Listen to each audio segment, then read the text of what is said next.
Welcome to the Red Clinic podcast, where we focus on providing eating disorder education. I'm Dr. Schwalen, eating disorder expert, and today I have a special guest, Gene Schwalen, my husband and co-host on the Parent Survival Kit, From Surviving to Thriving in Your Household. He has joined me today because we're actually going to be talking about just going back to the basics. And so today's episode's really about, or for parents of kids with or without eating disorders. And it's also for adults. It's for adults who might have an eating disorder or who's living with someone who does and wants to know some supportive ways that they can implement in order to just get back to the basics. Because with an eating disorder, food and the relationship with food can be really complex. But even without an eating disorder, food and our relationship with food can be really complex. And so we're here today to just talk about getting back to the basics. Hi, Gene. How's it going? Thanks for having me. I'm really excited to be here. Thank you for joining. It's awesome just thinking, that you came on. I was just thinking as you were giving a wonderful intro of what's for dinner tonight? Oh, that is such a basic question that so many people ask. Awesome. I thought you were in charge of that tonight. I am. I think we're having chicken. Okay, chicken it is. Chicken and broccoli. All right, so when I say back to the basics, first of all, let's just talk about relationship with food and, you know, how I said it can be complex whether or not someone has an eating disorder.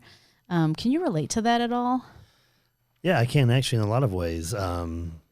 Growing up, I was an athlete, so I'm a coach now, so I see it with a lot of kids that I coach, both in baseball and basketball. I have a lot of friends who are coaches and some coaches of girls volleyball teams, and then we have a 7-year-old who loves dance and gymnastics, and so watching her practice and whatnot, there's a lot of things that just come to mind as a parent, and things that I experienced as a kid. I remember my mom, always making sure that we cleaned our plate, clean your plate. I remember as a young athlete, I was probably 9 or 10 years old, but I was sort of running at a very young age. So I was running 5Ks and 10Ks. And I had some older friends. One of my best friends, his brother was in high school at the time, and he was also a big runner, and he would make this concoction called Orange Julius, which is orange juice and raw eggs and some other ingredients and blend it up and just drink it straight, raw eggs and whatnot. So I was always around certain ideas of what is healthy food and what do I need to be putting in my body to be an athlete, to be strong, to be fast. So yeah, there's a lot of things that come to mind. Okay. All those things that you mentioned just drive home the fact that this is so complex, because when I think about back to the basics or that phrase, I don't think any of those things. So I think about things like just general family practices. And so today, the point of talking about just getting back to the basics is because eating disorder or not, things have just gotten really complicated. And I want to speak to what are some things that families can be doing at home in order to support a healthy relationship with food, but also a healthy relationship in the family. And so with family members and with people in general. One of the things that I'm going to talk about in terms of just going back to the basics is general family practices. So sitting down and having a meal together as a family. So this is whether or not you're a parent and have have children, or if you're a spouse or a boyfriend or a girlfriend or whatever it may be, whatever your household looks like, whatever the dynamics are, but making sure every day to at least once a day, and usually it's around dinner time, that back in the day, if we go back to when things were just simpler and life was not as hectic, this is something that many families would do. They would stop, everybody would gather around the table, and they would have dinner together. Do you remember that when you were growing up? I do. We did it all the time, and I remember going to my grandparents' house and sitting around a big table with a bunch of food, and it just made me think also of just relationships. So getting back to basic relationships around not just necessarily food, but eating. And I thought back to the day when we were dating, and what did we like to do all the time is we'd go out to eat. And when we went out to eat, we'd have wonderful conversations. Right. And so food is and eating and having meals together is very much wrapped into relationship building and spending time, quality time with people. So it's a huge social component to food. For families, if you ask kids who are adults now, what are some of your greatest memories of when you were a child? So many of my clients, especially ones with eating disorders and even those without, will say, my favorite times were when we would sit down together at dinner every night after school or a long day of work, and we would just eat and talk. Kids can really count on that as a time. It's a consistent time where they know they're going to see their family and talk to their family. It's part of a routine. And it's actually shown in research that families who engage in this, every day of the week, if possible, and that's the recommendation really, but even just once or twice a week now with our busy lives, families who make it a point to sit down to have a meal together on a regular basis where there are no screens involved and it's just focused around good conversation and a good meal, kids tend to do better and family communication tends to improve. So when I say they do better, I'm talking about from all different perspectives. All family members tend to feel closer and connected to one another. They tend to have a stronger sense of security, just knowing that they can count on that time every day, even if it's just 30 minutes.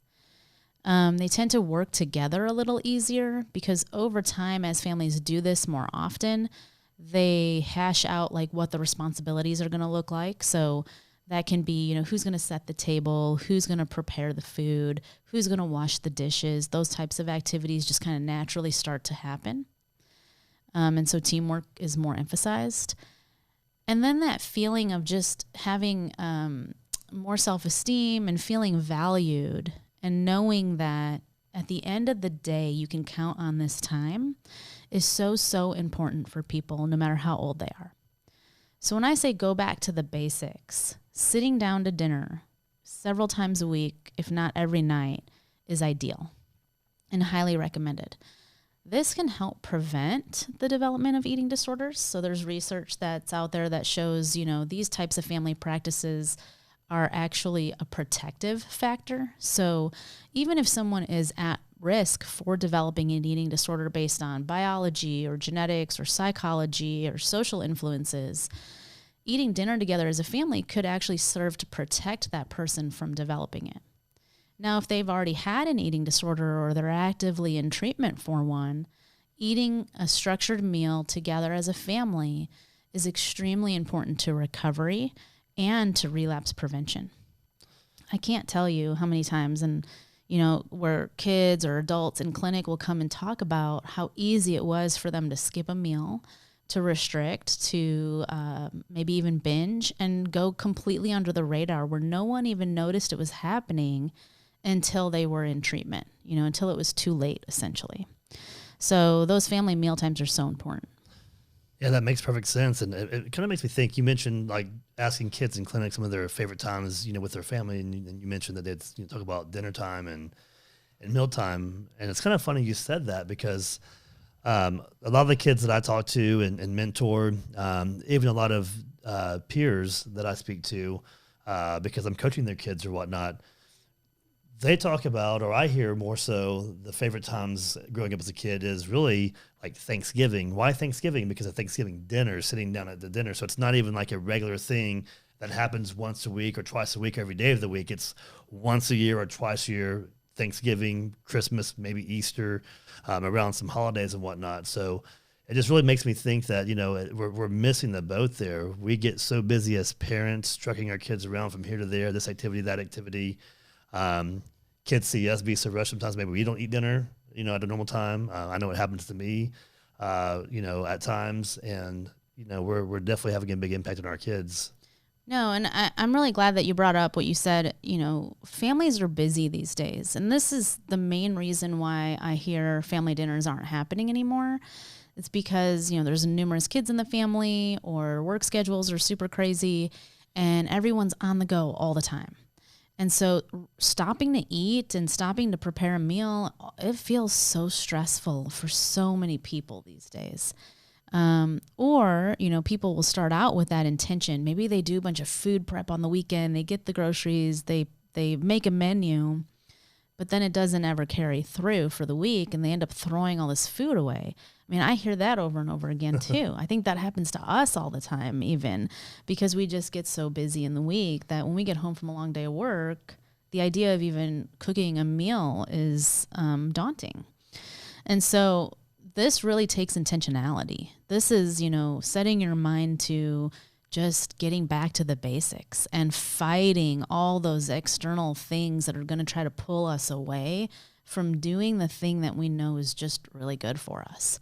This is a form of self-care. It's also a form of care for the people in your life that you love, is when you can model and then teach how to just stop for a minute and enjoy some time together. Yeah, and that makes a lot of sense also. I think about just from the things that you said that we're always teaching our kids something. The question is, what are we teaching them? So we're teaching them good habits or bad habits. And when it comes to food, food is a necessity for us to live and thrive, right? It affects all of our functionality 100%. So we should focus on this more and make this more of a priority. Well, and even what you said about, memories of Thanksgiving or Easter dinners, that can be really triggering for someone who has an eating disorder.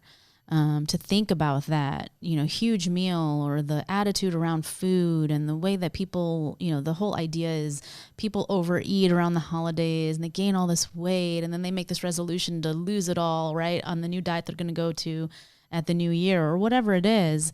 But that triggering aspect of having a meal can be almost treated by doing exposure after exposure after exposure of sitting down to have a meal. So that's a big part of treatment when someone's in eating disorder recovery is, hey, we know this is uncomfortable. We know it's not normal right now, but we've got to work up to getting there.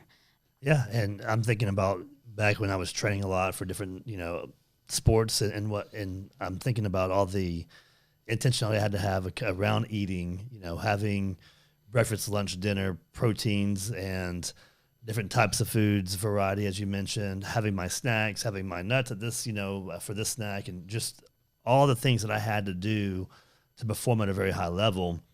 I had to create these habits. So, and eating habits are established at a very young age from what you've told me for years. Right. And I mean, what you talked about is almost like a athlete's meal plan or something. And so I trust that was supervised and you were getting some really good advice with all of that during that time in your life. Absolutely.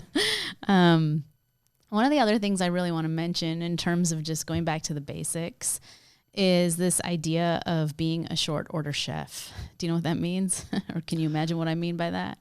I think I've been around around you long enough to know what a short order chef is. So I always recommend that we're going to move away from this. So if you find yourself cooking a different meal for each family member in the house, I'm going to always recommend that we cut it out. So if we get back to the basics, we're talking about serving one meal for everybody in the family. And, these days there's a lot more awareness and sensitivity to different food allergies or medical issues that may be of concern. And there are still ways to make one meal that everybody can eat from, okay? That meets all the criteria for different members in the household if they need to watch what they eat for whatever reason. And so we work a lot with our clients on that in the Red Clinic, but I'm talking about in general too. So eating disorder or not, stay away from being a short order chef. Now, if you've found yourself already in the habit of making a separate thing for everybody in the house, or maybe the current pattern is it's just kind of a free-for-all where everybody just, roams into the kitchen whenever they feel hungry. They grab what they want. There's no organization to it or structure. Then I'm going to say, really take a step back and look at that, because you want to get that under control. You want that to be structured. You want there to be a routine around eating. And you also want people to get used to being exposed to variety, especially kids, being exposed to different variety, being exposed to the same things you would eat as the mom and the dad. And if you just automatically assume that they're not going to eat it or they're not going to like it because it's not a kid food, right? Have you ever seen like the foods they put on the kid menu? I mean, it's like the same thing everywhere you go. And It's they're Kraft mac considered and cheese all day long. or chicken nuggets or a cheese pizza or whatever. But it's there's this whole like concept of, well, those are kid foods. And so at home, we hear more and more of like how parents are providing those same foods for their children at home, and then they're eating a completely different meal than the child is. So if you're a short order chef currently, I'm going to highly recommend that you start exposing your family members to all the different kinds of foods that everybody else in the home is eating. That makes perfect sense. I remember going to my grandma's house. Used to go every Sunday when I was a kid, and I mean, she had her own restaurant, and she cooked anything and everything, and it was all home cooking. So I mean, we'd have collard greens and all different types of things. And if you don't know what collard greens are, then you're not exposing your kids to different things, right? I didn't know what they were until I moved to Texas, but all right. And so, when it comes to being a short order chef, there's one last thing I want to say. There's a really well-known, person who specializes in nutrition out there who likes to talk about different practices with children. And one of her kind of catchphrases is, the parent provides, the child decides. And I don't usually, quote people or kind of fall back on different providers out there. But in this case, this is that idea of not being a short order chef. And so a lot of times parents will be very concerned about whether or not my child ate enough, or, they tend to gravitate toward the same thing over and over again. Should I be concerned about that? They may even go and ask their pediatrician about it. I'm noticing that my child only eats certain foods, or they skip a bunch of meals and then they eat way more at certain times. And usually pediatricians will say something like, as long as they're getting their calories, they're okay. And as long as they're still growing, I'm not worried about it. Your child will eat whenever they want to eat. And I'm actually here to say that if you have some kind of gut instinct or feeling about your child's eating habits, you need to listen to that. Because if you are providing and you're giving your child, exposures to different variety, it's okay to allow them to kind of figure that out on their own. It's definitely recommended that you give them space to explore their own body responses to food and their own preferences. But the thing is you have to understand that in young children, those things take time to develop. Okay, so exploration and experimentation and exposure after exposure after exposure is so, so key to helping your child develop a neutral, low pressure type of relationship with food. So when I think about this, I think about, the example of how this starts at such an early age, where maybe a mom may be very nervous of whether or not her child is nursing well, or getting enough milk. I know so many moms who will talk about switching to formula or choosing not to nurse at all because it didn't allow them to measure the amount of ounces their child was getting if they just nursed. So by putting formula in a bottle, being able to calculate every day how much their child was getting, because it made them feel better to know that their child was eating enough. And so it can start off in a lot of different ways where a parent might kind of interfere with a child's natural development and relationship with food. Another really good example, and I think you brought this up, was, when you remember feeding our children when they were babies. So when they kind of moved from nursing and moved into solid foods. Do you remember what you mentioned to me earlier? Yeah, so it's basically, when you're feeding your infants and toddlers, especially baby food, you're always saying one more bite. You don't really know if they're hungry or not, if they ate enough. there's a little bit left in the jar. One more bite, and our kids would be like, no, and turning their head, and they knew that they were full, but yet we gravitate to one more bite. I remember my mom growing up would always tell me, clean your plate. You have to clean your plate, and is that healthy or is it not healthy? Well, I like to just kind of think of it as instead of taking the child's cue or teaching your child it's okay to listen to whatever signal they're getting, we end up taking it from like this very natural thing and bringing it more into like our intellect. And so we're thinking too much about it, and we're putting all these rules around it. And I mean, that's like eating disorder 101, right? There's all these rules around food, and it convolutes the relationship with food. And so, that one more bite, or you can't get up from the table until you eat 5 more bites, or until you clean up your plate. It's almost like, on the last episode when we were talking about intuitive eating, when we're almost teaching our kids to ignore certain pillars of that.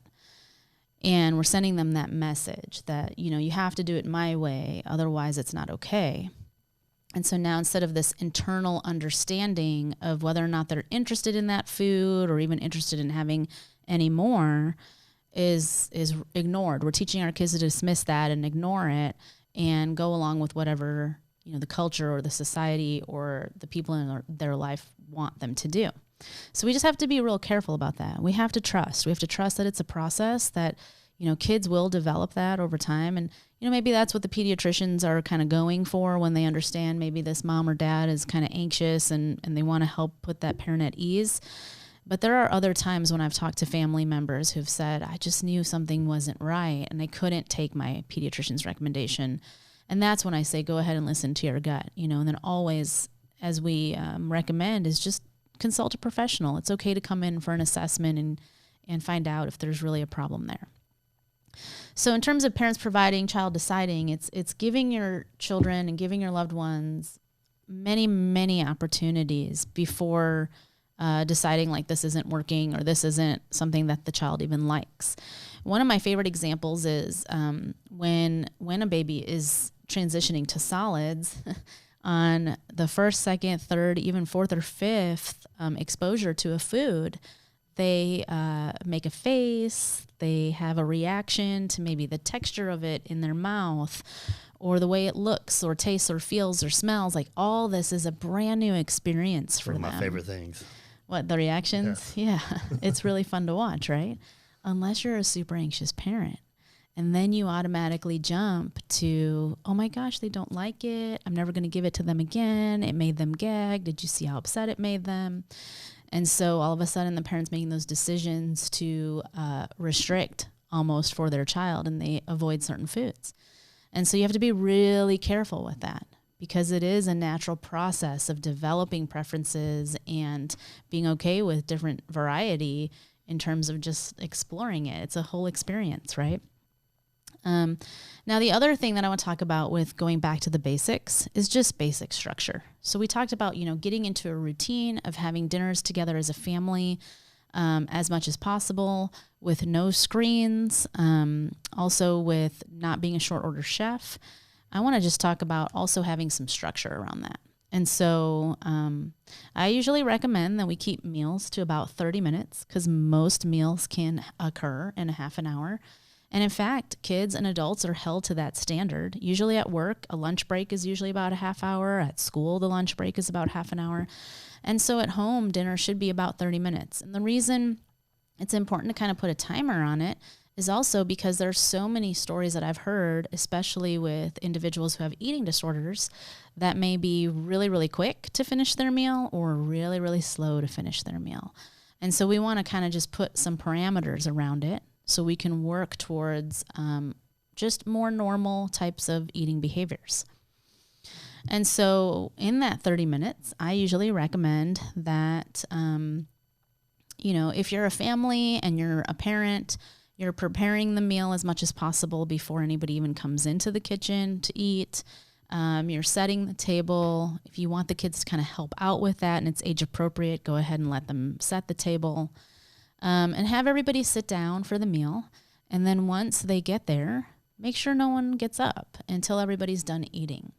And so I recommend that because it's so tempting to jump up and start washing the dishes or to start like hustle and bustle and get moving again. And that can create a very chaotic and stressful environment for the people who are still trying to finish their meal. So reducing the amount of stress around the meal is really important. And then also focusing on keeping it, lighthearted and positive. So I always say, don't talk about the stressful things at a meal. Don't talk about maybe the poor grade that your child got on their assignment or the really tough conversation that you had with your boss. Don't talk about those things at dinner time. Instead, reserve that time to maybe play a game or to plan your next vacation or to ask maybe just about the highs from the day, and then you can talk about the lows a little bit later. The reason I do that is because we know with clients who have eating disorders, eating can be extremely emotional. It is tied very much into emotional functioning. And so we want to help people learn that they can separate their feelings from the food. They don't necessarily have to cope with their feelings through the way they take it out on the food, but they can just have a meal and actually enjoy the occasion. So in terms of, all of that, the last thing I want to talk about is just age-appropriate expectations. So I kind of alluded to, the kids getting involved at certain levels with setting the table or picking up their dishes and putting them away. I commonly see family members just getting their kids involved even in the meal prep and in cooking. And I usually recommend that you kind of be very, very careful with this because like you said earlier, kids are really concrete. And so if they hear something, or they see something, they may kind of take it really, really to heart and make a steadfast rule around that. So, and you may or may not even realize it's happening, but if you're cooking with olive oil instead of, coconut oil, Crisco. The different oils. Yeah, instead of vegetable oil, and you have your reasons for that, and all of a sudden you start talking about that, and all of a sudden you're putting all these rules into your child's head about what's good or what's not. It can be a very slippery slope for the development of an eating disorder, for the maintenance of an eating disorder. And so I say, when it comes to meal prep and all of that, you kind of wait until a child is older, and it's something that they can process on their own in therapy if they are in treatment. If there's no eating disorder, to still just be kind of careful around that because, like I've mentioned in other podcasts, we don't necessarily mean to send all these messages to our kids about food and nutrition, but we do, just by the way we talk or interact with food ourselves.